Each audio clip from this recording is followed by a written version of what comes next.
नमस्कार आम कार्यक्रम को आपण मानकु स्वागत। आज मुख्य खबर नीलकंठपुर रे नकली विदेशी मद कारखाना ठाब। अनंतपुर सरकारी लाइसेंस प्राप्त मद दुकान रे बिक्री हेउथिला एही नकली मद।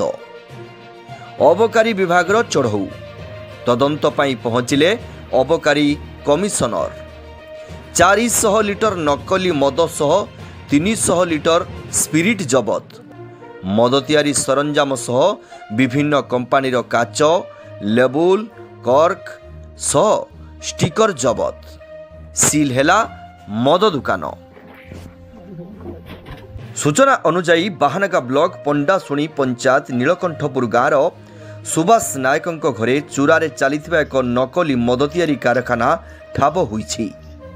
जलेश्वर सैटेलाइट अबकारी टीम चढ़ऊ करी मद तैयारी विभिन्न सरंजाम जबत करी जनकु गिरफ करिछि।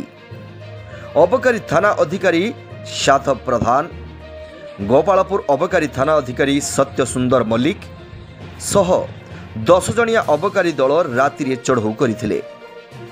नकली मद तैयारी करुथिबा अभियोगरे सुभाष नायक को गिरफ करथिले। अनंतपुर अंचलर विदेशी मद दुकानी सुमंत नायक नकली मद तैयारी पई अत्यावश्यक सामग्री जुगाई देथिले। एथिरे सुभाष मद तैयारी करुथिबा पुलिस आगरे प्रकाश करिछि। अबकारी पुलिस घटनार अधिक तदंत जारी रखिछि। भाई नाटा एक्चुअली कौन हेतिला आपन काहे जे एक्सरसाइज वाला धरले कौन घटना हेतिला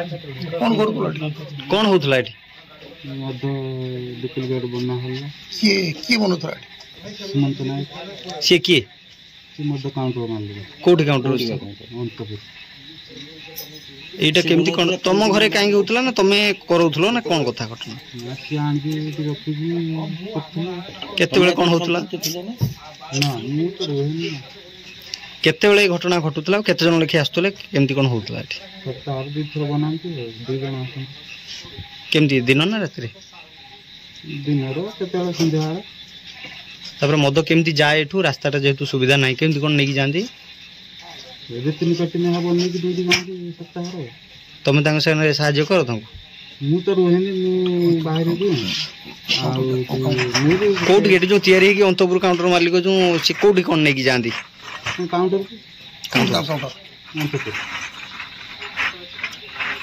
के दिन हेलाडे चललानी 4 मास हो तमे जो देइथिलो तम घरे चलथिला तमे ए कथा जानिथिलो से रखिथिले जिंस आंदी हम जानला पर तंग मना रखला ये जिंस रखन जिंस नै जा हमर एठी सारे दुनिया के कहबो ये कदियो के रखिथिला से काउंटर मालिक के से सुमंत ना हां देखता परे कोन हल्ला जे तू एते दिन धरि की धर चललानी केते मास हे गलानी कोन चलियोटा पहले हां नै जा मैं वर्षा सीजन पर नै जा हां तुम केते टका कोन दउथले कोन केते 1000 देंती केते 500 देंती कोन मासो गुना प्रति थर करछो ए घटना पर कांटेक्ट करलोनी ए घटना पर सुमंत बाबू सहित कांटेक्ट हलानी ना कई करनो कांटेक्ट जे मो घर एरंग रेड होची फोन नहीं कि नहीं जे नहीं जे